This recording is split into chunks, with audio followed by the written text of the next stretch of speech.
All right, and we're rolling. Dr. Dennis Lowe, thank you so much for being here.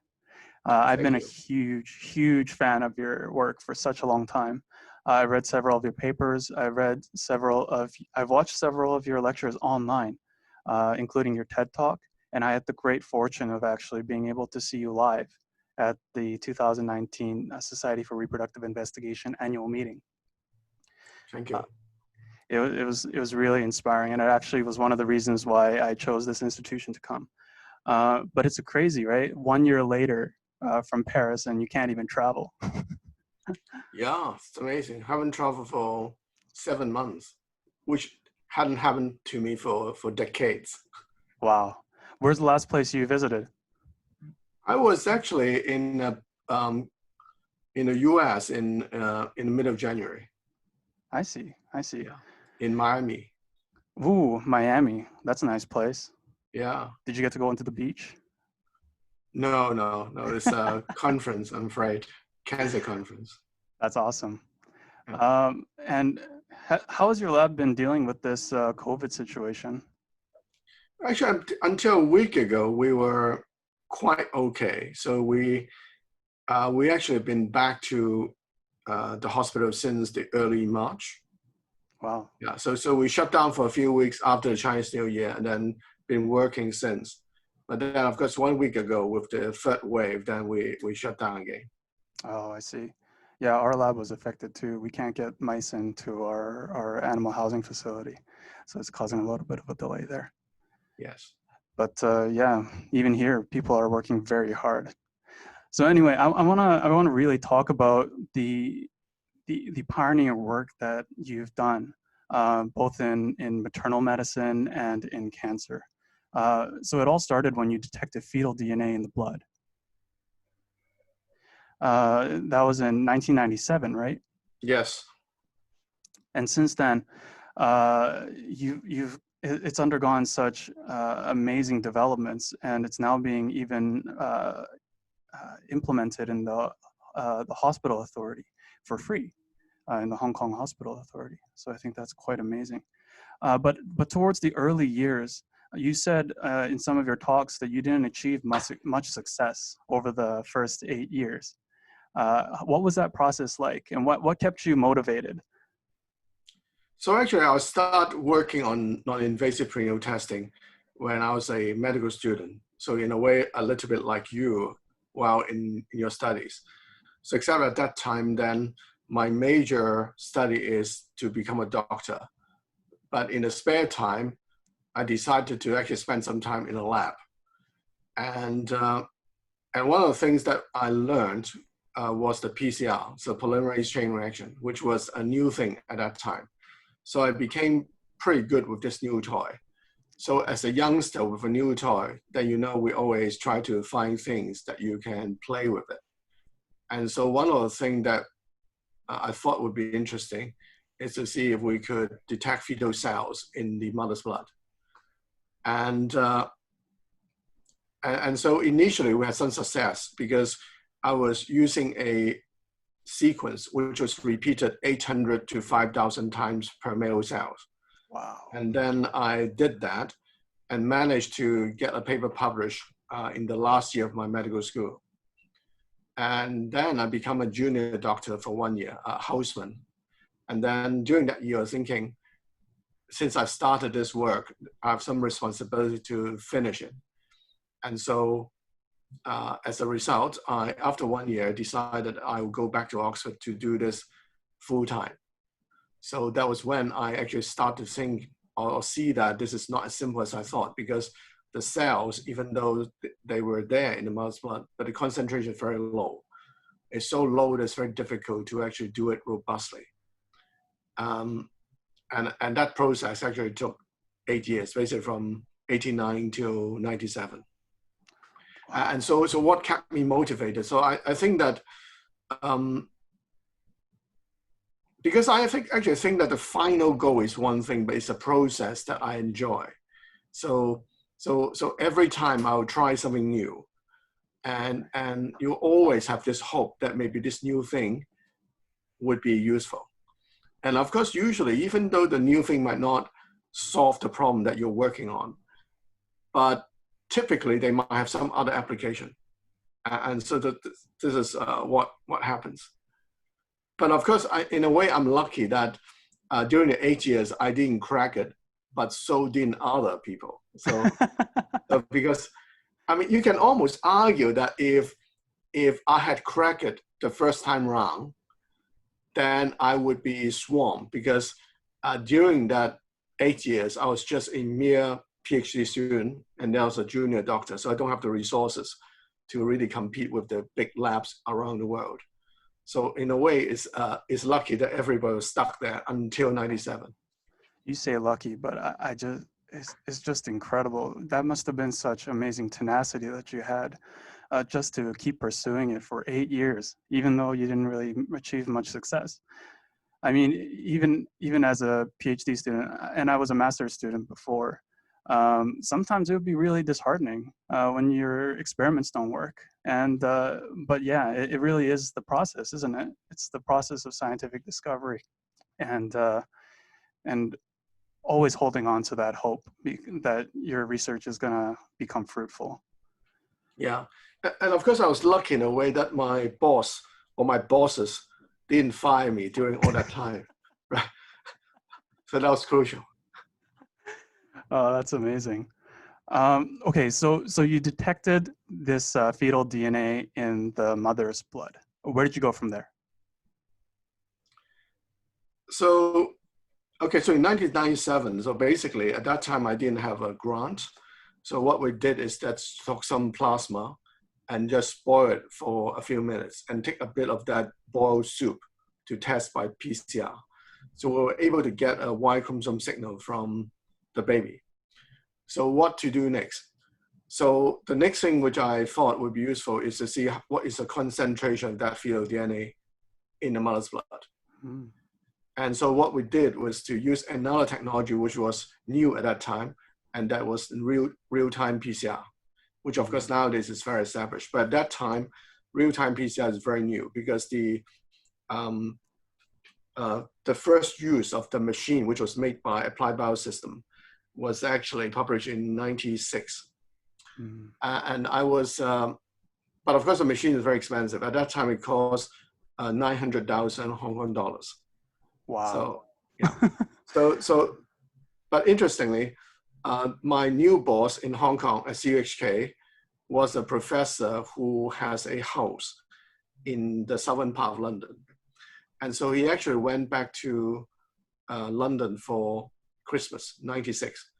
So at that time, I never met him. I only met him, actually I met him during interview, but I don't have a personal experience with him. But then I decided to actually but he invited me to a Christmas party in his house. Mm. And so I decided to actually mention that to him. And luckily he actually agreed to buy me that machine. So that was actually my best Christmas present ever. That's amazing. Yeah, when I watch you talk, you really have this uncanny ability to transform ideas into a way that people really get excited about what you're talking about, and maybe you even had that kind of skill back when you were back during the Christmas party. I'm sure the professor was really excited by the potential. I mean, you're probably right. I mean, I always thought that if I don't get into science, maybe I'll be a very good salesman, second-hand cars or something like that. Well, thankfully for the world, you did become a scientist.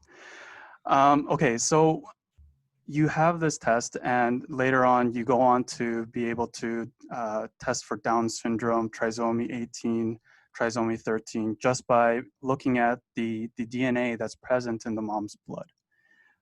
When I was doing my master's back at the University of Alberta with David Olson, one of the things that I learned was that diagnostics and therapeutics are inextricably linked. The value of a therapeutic is very low if you don't have the appropriate diagnostic. And the value of a diagnostic is quite low if you don't have the flip side, therapy, right? Clearly for your cancer diagnostics, there's with the early detection of cancer, there's a clear benefit. But it's not really apparent at first glance, with the testing of trisomy with Down syndrome 18, trisomy 18, trisomy 13, trisomy 21, right? Because typically people think that once you're diagnosed with Down syndrome, they don't really know what you can do with that information.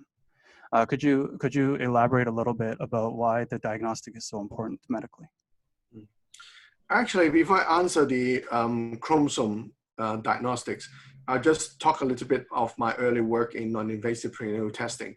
Actually, in '98, one of the first applications we show is that you can determine the fetal rhesus D blood group type from the mother's blood.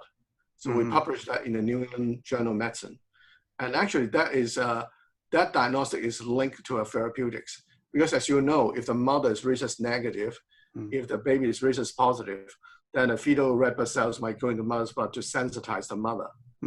So if you know the baby is may sensitize the mother, like you can actually inject an antibody into the mother to clear that fetal cells. So actually that application is now used in many parts of the world. And in some countries, it actually is a national program on that.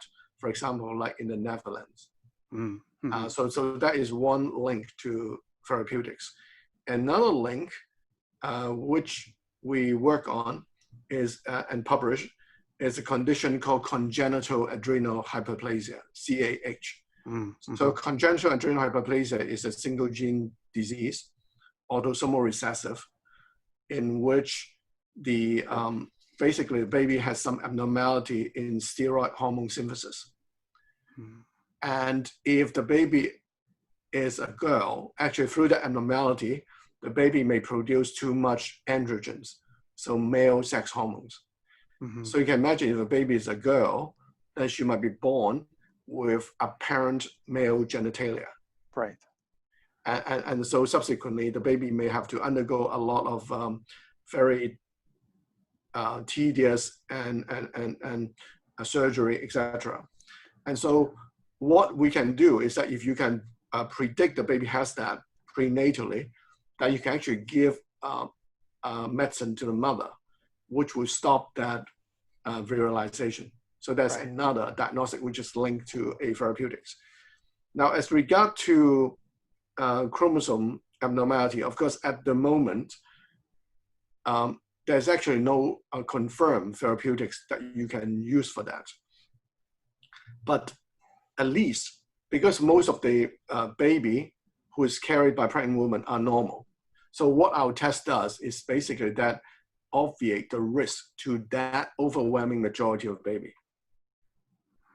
Okay, because you can imagine if those normal baby, you still have to subject to amniocentesis, right, because of false positivity in the prenatal screening previously. Yes. Then there's a risk to them. So basically what our test is to make the pregnancy safer for those baby.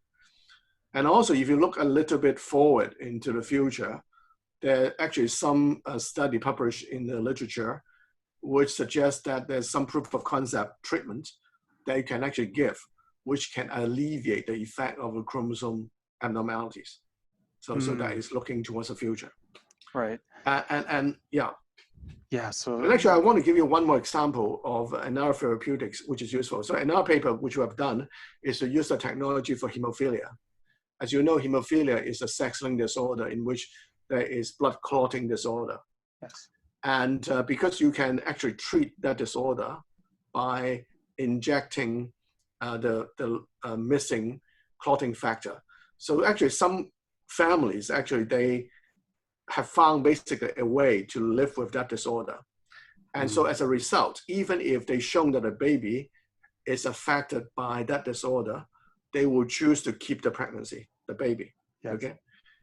But if they want to keep the pregnancy, then during delivery, the obstetrician has to be careful because you cannot afford to use forceps delivery to squeeze on the head of the baby just in case you make the baby bleed, okay? So that is another, once again, is useful. So predict first and to say that you need to have special procedure for delivery. Yes, I totally agree. You said this previous in your lectures, there are social and ethical issues tied to these biotechnologies.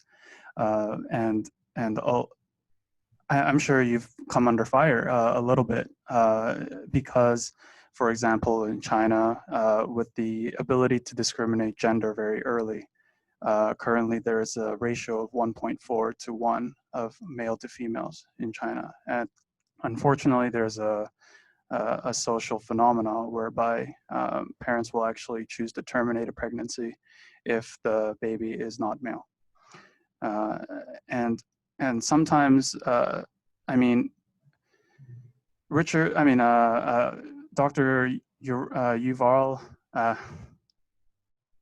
Noah Harari. He wrote 21st Lessons for the 21st Century. He discussed this issue of the rise of disruptive technologies, and one of them is biotechnology, whereby, what happens is that you create a dystopian society where you have the genetically superior or the genetically inferior, if we're talking about genetic manipulation, and then the wealthy have the capacity to really create an even bigger gap in terms of human potential, not just in the wealth gap, because right now the gap is primarily materialistic. If you see the differences between people who are very super rich and super poor, most of the differences are in what they have. But once you get into the domain of being able to live longer, once you get into the domain of being physically and intellectually superior, then maybe you create a gap which is never going to be able to be bridged. And what I think is that it's very difficult for society. I think it's really important for society to have these discussions because biotechnology is advancing at such an alarming rate, and it's impossible for us to predict what the best way forward is without having these kind of discussions. Actually, Han, sorry, just now my link was cut off. So please, you might have to repeat this question completely from start. Oh, okay. Okay, thank you. So we were talking about the ability to screen for example, trisomy 21, 18, 13. You talked about hemophilia and how you could use this to actually predict, to diagnose and for the obstetricians to be able to use that information in a very medically beneficial way. And I think that's important because a lot of the time, people might look at these kind of technologies as being harmful, potentially harmful to society. You see what happened in like Iceland. Iceland 2 years ago reported that a lot of pregnant women were terminating their pregnancies because they detected trisomy 21, and some people were very angry about this, and they posted on the media because they thought that Down syndrome, people with Down syndromes are just as much humans as other people. So why are you making this kind of distinction? And I think there's a very important thing to talk about, which is this difference between a biotechnology being medically relevant and the social issues surrounding the biotechnology.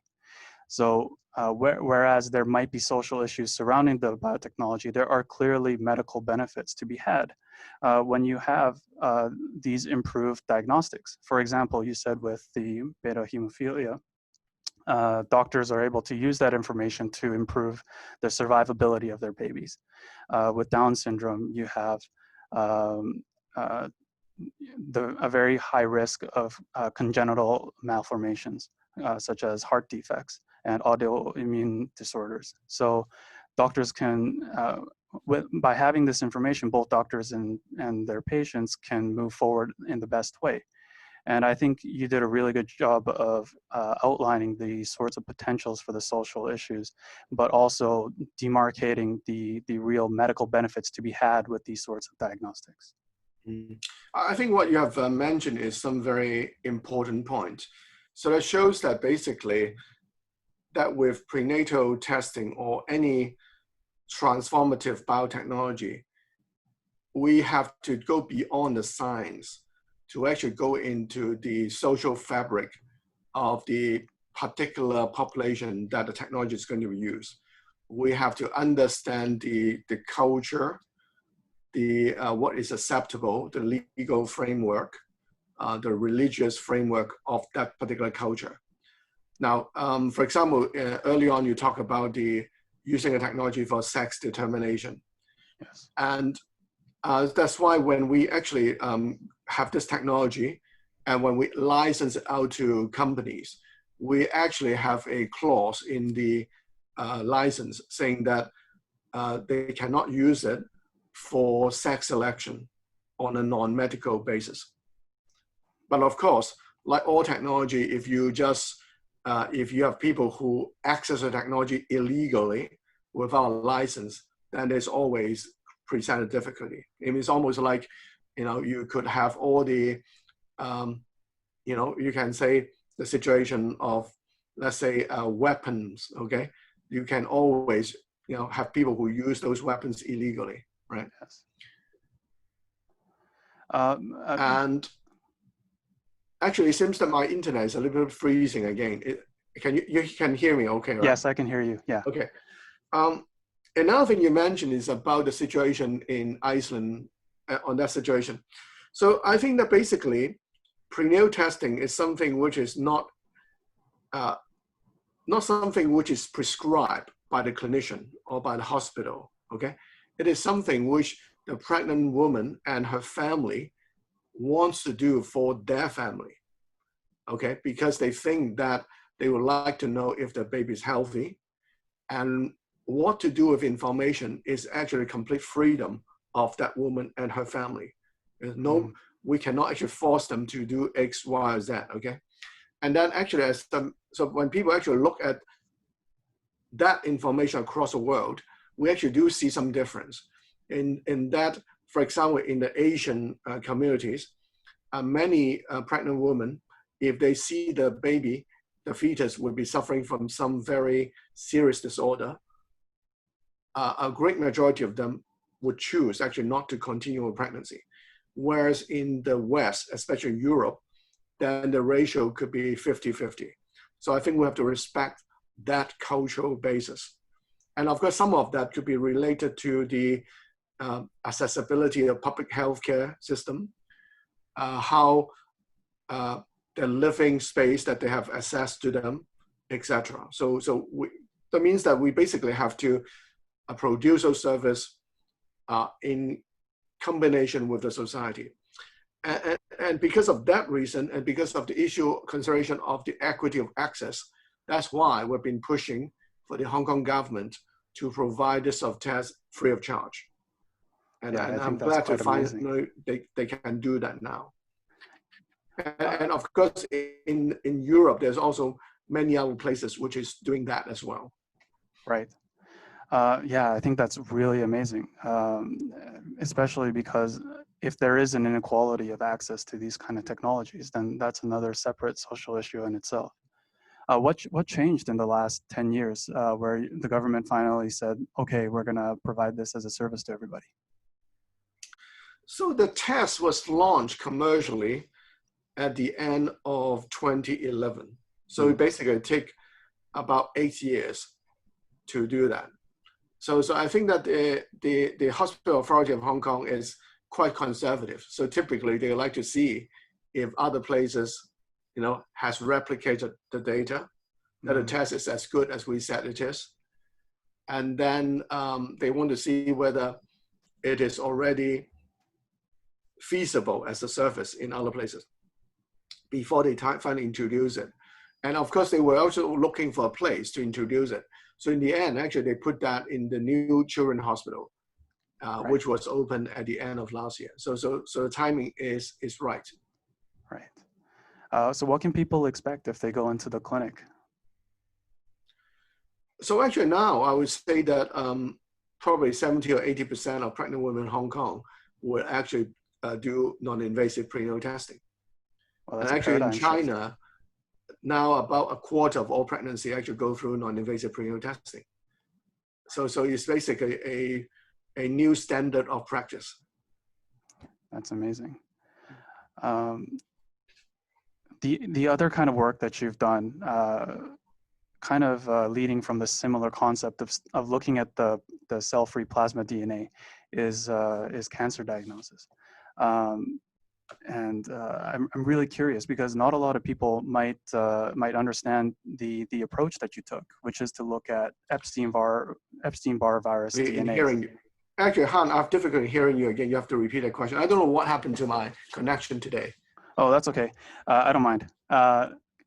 So one of the ways that you used the concept of the non-invasive perinatal testing to look at the cell-free DNA in the blood. I was wondering, maybe I'll connect the audio part using my phone and see what happens. Okay.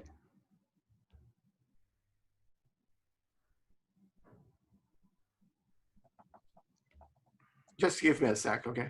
Yeah, no problem. Yeah, I don't know what happens. Let me think about what is the way to get this thing better. But if you use my phone, so my voice to you is completely clear, right? That's right. Is my voice not completely clear to you? It's clear. It's just every now and then I will miss you for some reason. I'm just trying to see what is the best way. I'm thinking whether I should switch to my mobile phone. But if you use my mobile phone, then my voice will change. And let's try one more time. Can you ask your last question again, please? Yeah. Okay. By the way, thank you so much for being patient with this. My pleasure. Thank you.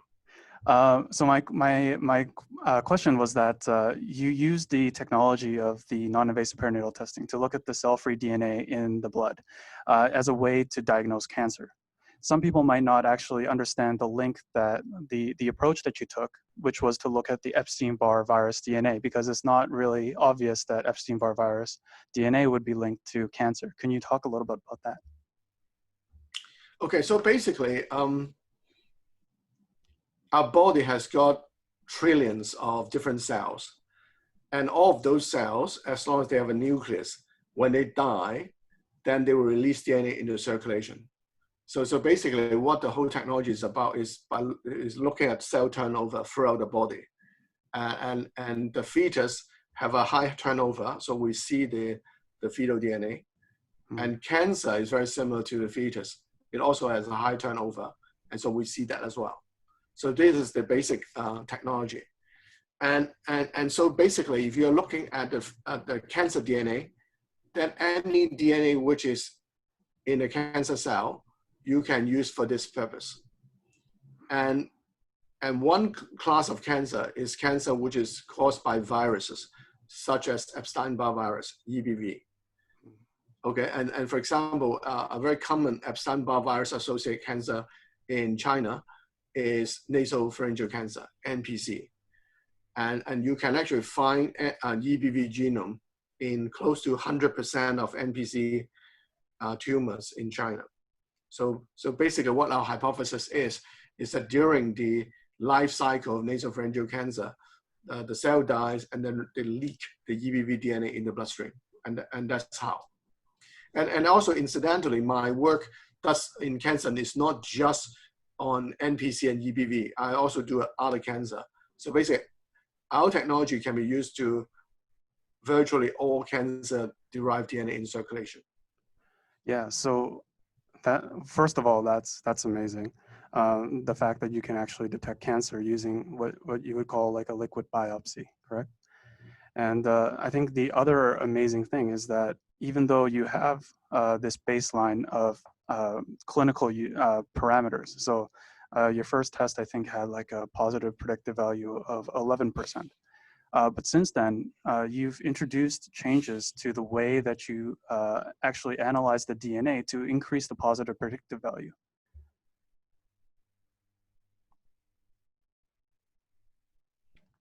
Oh.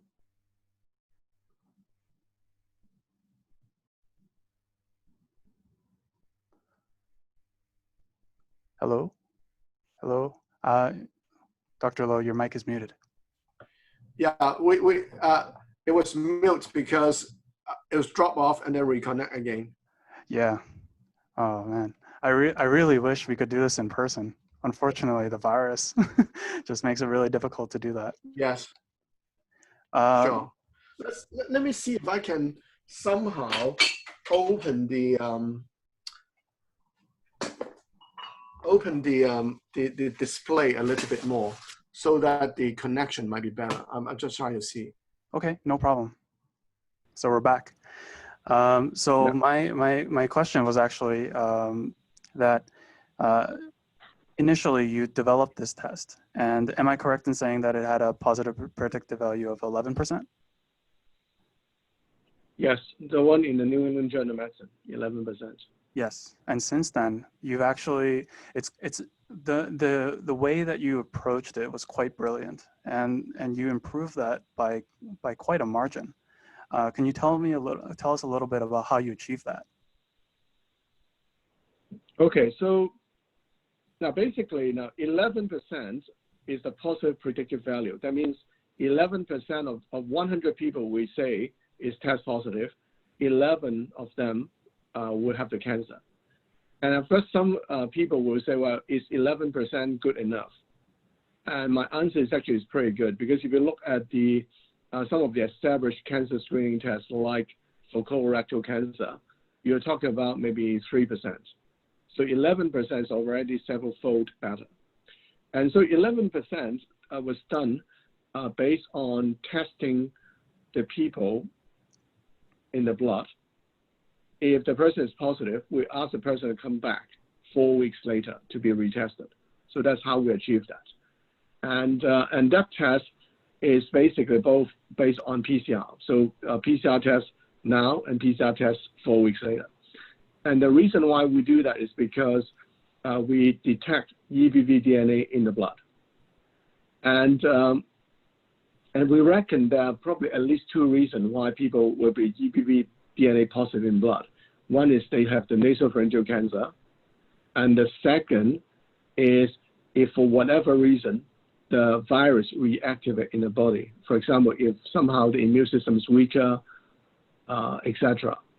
And so we reckon if we give them 4 weeks to recover, that will reduce the false positive rate. So that's the rationale.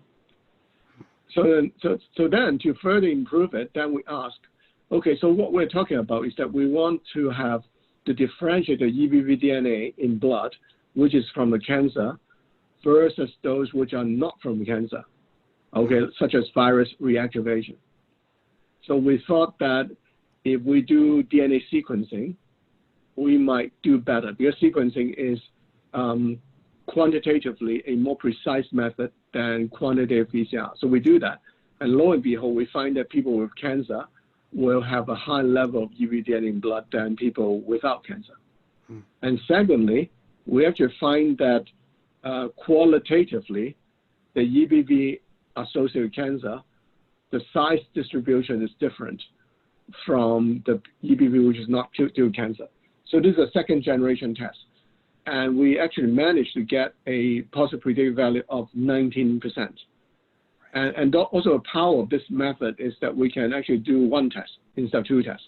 Because you imagine if you are test positive now, you have to come back 4 weeks later. In cities like Hong Kong, then some people might think it's very troublesome, and so they won't turn up again. But then using a second generation, only 1 test, we already double the positive predictive value. And then we have a third generation in which we ask, okay, how about using epigenetic information as well? So in addition to the DNA sequence size, we wonder whether the methylation profile will be different. And lo and behold, the methylation profile of the cancer EBV DNA is different from those from non-cancer. And from that, we push forward the positive predictive value to 35%. So basically, within a period of 2 years, we triple the positive predictive value. Yeah, and I think that the process that you went through is really incredible.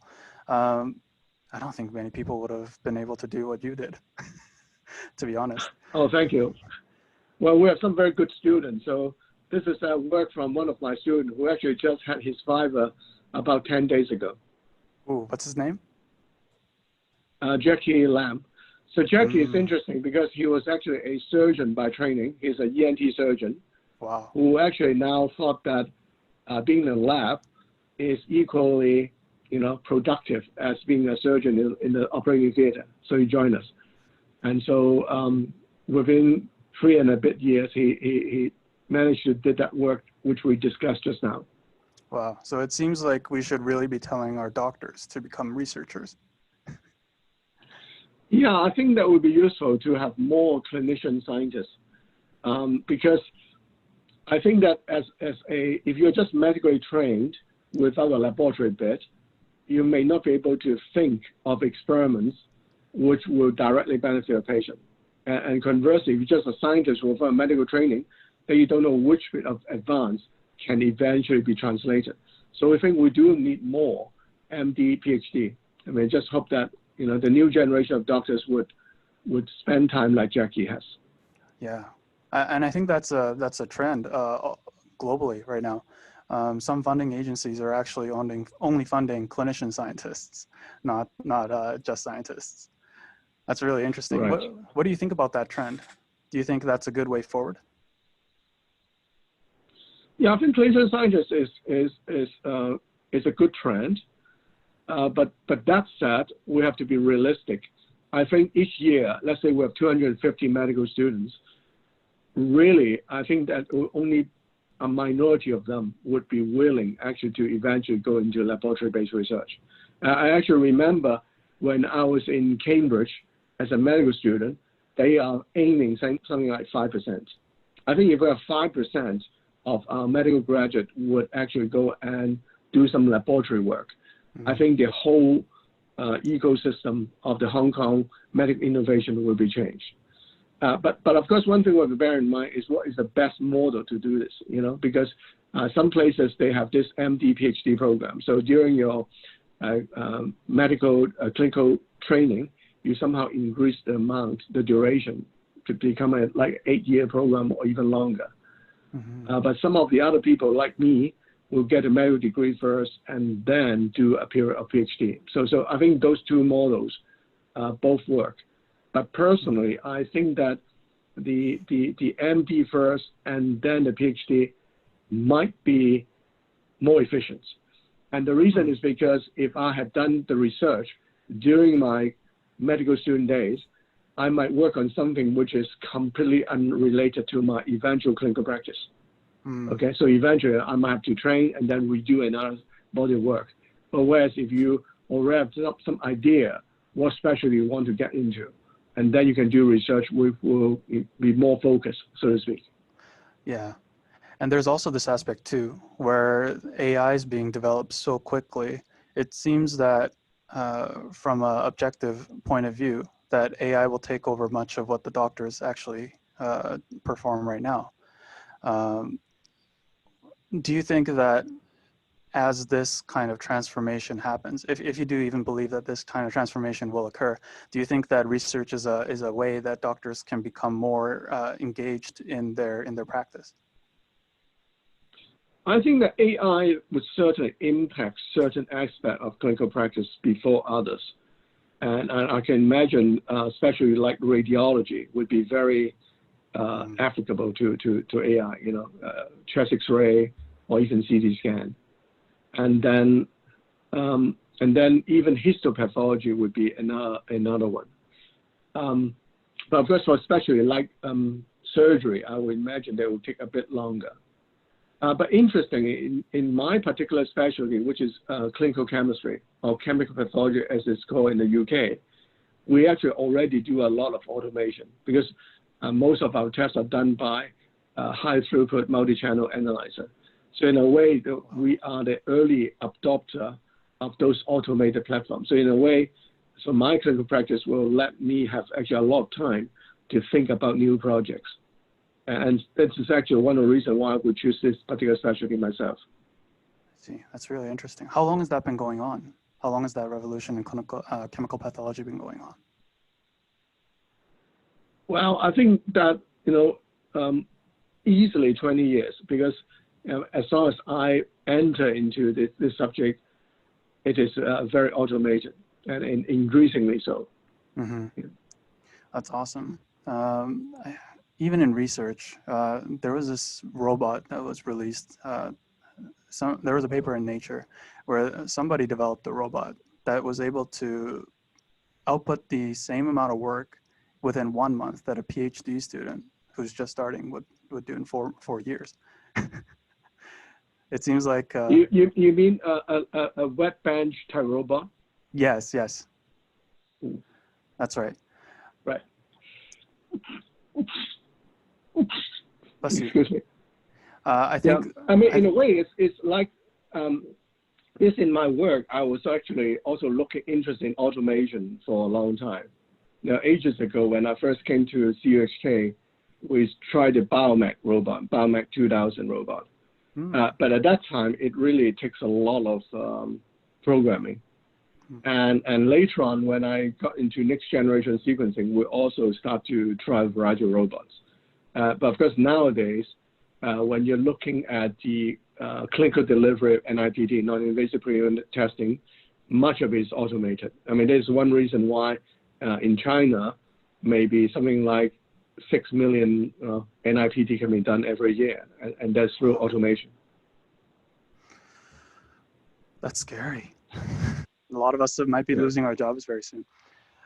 But well, but it will give you more time to innovate. Yes, exactly. And I do think that that is one of the most amazing things that are going on with AI. One of the ways that you incorporated AI into your work was in developing these cancer diagnostics, right? Mm-hmm. Especially with the big data processing. Can you talk a little bit about that? Well, basically, I think that it's basically used in the interpretation of data, because the wet lab part, you get your blood sample and then you do a sequencing. But then inside the sequencing data, there's this sea of information, which you'll be able to actually train certain AI algorithm, and then they'll be able to make you a diagnosis. And for example, they'll be able to utilize maybe features which as a human eyes might not necessarily get. I think that is a general concept. Interesting. Yeah, a lot of people have been talking about the potential of AI in research. I mean, it all goes back to with Alpha Zero, right? So when Deep Blue defeated Gary Kasparov, and then all these chess programs came up, including Stockfish 8, it seemed like chess had been basically capped out at the maximum skill level. And then Google came in and they developed this neural network program called Alpha Zero. I mean, I don't have an engineering degree, so I don't know why I'm talking about this. But Alpha Zero came on, and within a span of 4 hours, just by playing itself, it was able to defeat the reigning champion Stockfish 8 27 times out of 40 or something like that, and then 13 of them were just draws. So it didn't lose a single time, and that was within just 4 hours of playing itself. It's really mind-boggling when you think about the applications that this kind of technology would have if it's applied to research. I read papers all the time about these network analyses, and I've never done them myself. But you see how when they do proteomics, when they do metabolomics, they look at these really large data sets, and these AI programs are able to find patterns that nobody ever thought would ever exist. But the basic scientist in me is kind of saying that's cheating. You're looking at all of these markers, and without having a clear idea of the mechanisms that would be involved in a certain condition, you're allowing the AI to just find patterns, and you're hoping that these patterns translate into some sort of physiological relevance. Do you have any thoughts on this? Yeah, I tend to agree with you in a way that I think that the AI is, at the moment, it is basically a pragmatic tool, it's an application tool that will allow you to achieve an approximation which is so good that it is actually useful in certain applications. But at the moment, it may not actually tell you it might not be able to crystallize those observations into a scientific rule. Now, for example, like maybe say E equal MC squared, okay? It may not be able to tell you that, but it will just be able to give you a series of if you have an input number, they will have an output number, that sort of thing. Right. And of course, as scientists, we like to crystallize into that, the crux of the matter. And so in a way that is the less satisfying aspect of it. It's almost like, I remember in mathematics, sometimes if you prove some algorithm, and of course that is a formal proof, but there's some history, some historical algorithm which wasn't proven in that way, but it's proven by some computer simulations. So that in a way, some hardcore mathematician will not look at that as a proof.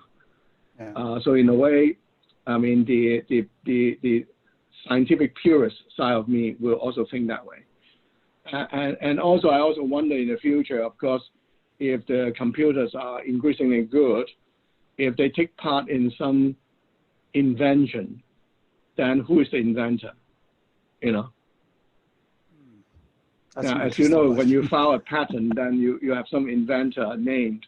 But then if part of that is done by through AI, then what happens? Is that a computer program, or is that the guy who programmed the computer? Yeah, U.S. patent A-119. The founder is Zeta Beta Program X13, right? Exactly. But if that's the case, then of course you have a lot of problems, because the current the legal framework will require the person to sign some document, to assign some rights, etc. Right? And if you don't have that, then what happens? Yeah, and how will the royalties be paid in microchips? Exactly. But I mean, of course, I haven't studied the law in that aspect. I don't even know whether inventor has to be a human being or not. So so that would be something interesting to think about. I mean, when the laws were created back in the early 20th century, I'm sure they didn't have any idea that this kind of thing would even be a possibility. Yeah, or even eventually, if you have some big discovery, okay, can a Nobel Prize be given to AI? No. Ooh, that's a scary question. Yeah. With all these complex algorithms, I'm actually kind of worried that one day it will become so complex that we will never be able to find that crystallized pathway. You kind of see this in economics right now, where all these a lot of trading in stocks are being run by an algorithm. In banks, when they calculate your credit score, maybe in the future they'll use such a complicated algorithm that the algorithm will say you can't get credit, but when you ask the banker why, then they won't be able to give you an answer. Sure. I think that's certainly in danger. And also, some of those algorithms, of course, it's based on training, right? But if for whatever reason there is a paradigm shift in the market, etc., that algorithm could fail spectacularly. Whereas if you go to the basic and got the basic understanding, that at least you'll be able to apply your knowledge to different situations. But computer will just maybe let it crash. Oof. When it comes to this kind of thinking, you got to really think about, because most of us don't have any influence over the progression of these kind of technologies. Most of us will never have any sort of input, right? But what we can do is become knowledgeable about the potential for these technologies. And I think the knowledge is being put out there for things like AI, right? For things like in astrophysics, in terms of economics. But a lot of the time, I think the biology side of the biotechnical side, technology side of things gets lost. And a lot of the times the media kind of oversimplify things when really the scientific principles are very complex and they're very important for the application of various technologies. For example, your NIPT test, your cell-free DNA test, it's easy to get lost in the mix. What's really important about that kind of technology, and sometimes we can get caught up in the social side and the issue side of things, and not a lot of people might be able to understand it. But I hope that through these kind of conversations we can open some minds. Yeah, I think a basic understanding is important. Like, for example, when we first launched the test, the NIPT test, then it's important to realize that you need a certain amount of fetal DNA in the mother's blood for the NIPT test to be accurate. Mm-hmm. And so, but initially, when some companies launch a test, not all of them will tell the clinician how much fetal DNA they have in the sample. And so, as a result, you could have people might have false negative or false positive, because of or false negative because of that, not enough fetal DNA. And then also the algorithm we look at is a number of standard deviation, okay? And then if you have a standard deviation, there's always some cases which are outside standard deviation. So as a result, you might have false positive as well, right? Because it's always false positive. So like I say that the average height of a man in Hong Kong is 5 feet 8 inches, and then plus 3 SD. So that go to 6 feet 6, okay? But then if you're 6'7", then people will say you're abnormal just because you're outside SD, right? So those things the clinician need to understand. Mm-hmm. And then as a result, they can explain to the patients accordingly. Mm-hmm. And it's not even just a statistical question, because you looked at where the DNA actually comes from. You found that it comes from the placenta. And there is this phenomena called placental mosaicism, which can also contribute to error in the testing process. Exactly. So if in those rare cases for confined placental mosaicism, when the placenta have an abnormal karyotype, but the baby proper is normal, so you can have false positive this way, but you can also have false negative this way.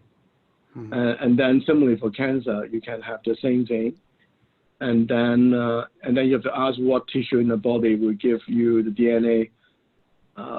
So many of those questions. And of course, even for the NIPT, then also a question of twins. You have 2 babies at the same time, what happens? Yeah. Interesting. What do you think happens when there are twins?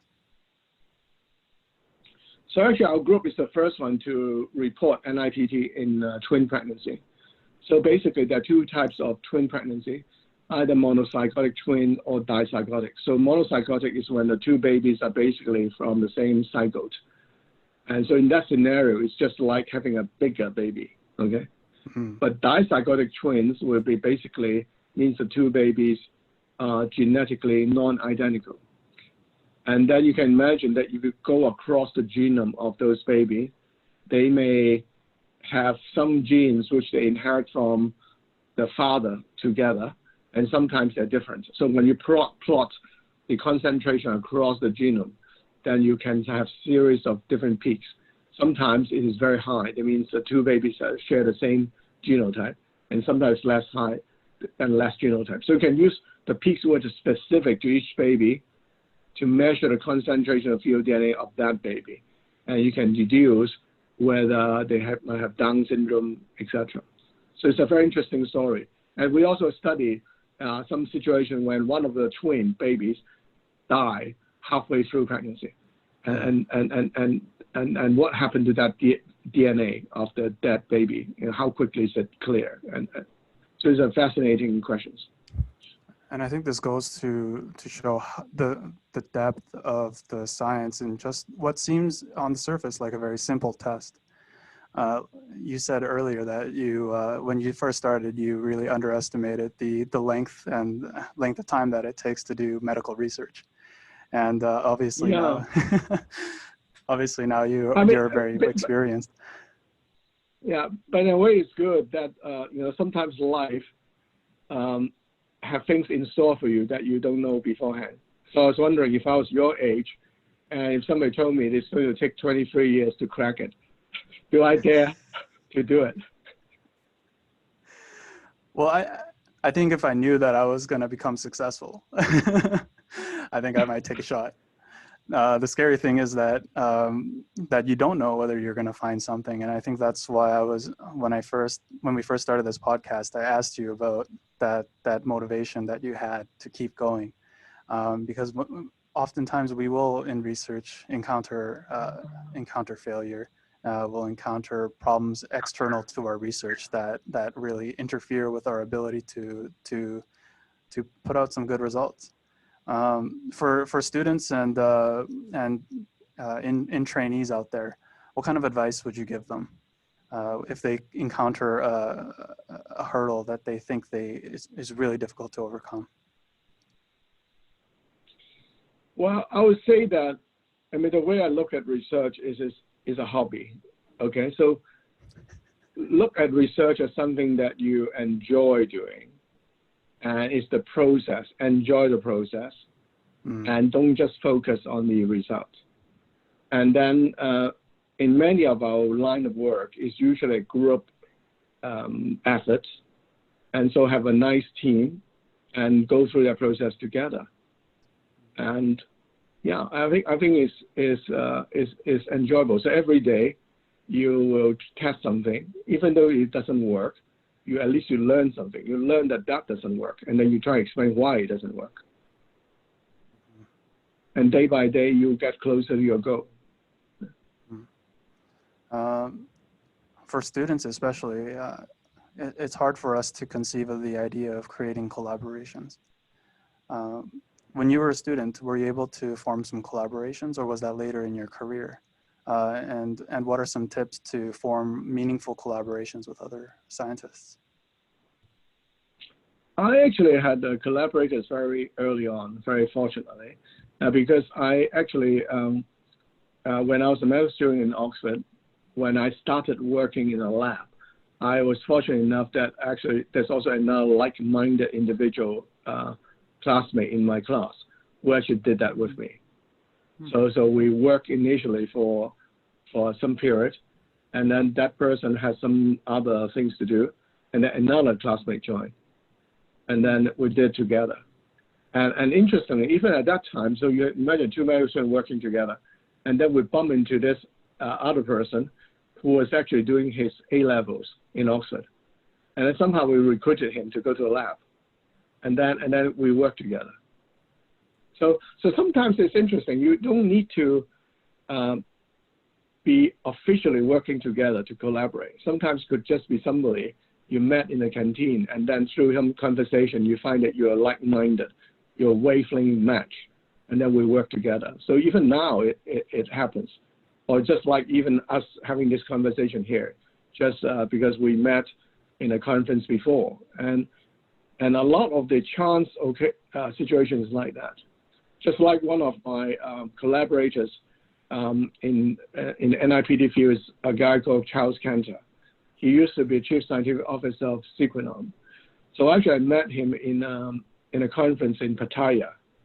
So actually I went to his talk one day, and he talked about mass spectrometry, which I know nothing about. And then during his talk, I thought, well, this mass spectrometry method could be useful for NIPT. So after his talk, I went up to him. I invited him to my talk, which was on the next day. So he came, and then we start working together. And then 3 years later, his company licensed our NIPT invention. That's amazing. So it's just like that. Yeah. So I was saying that, I would say that to the student, don't be shy. If you have something interesting, go and talk to people.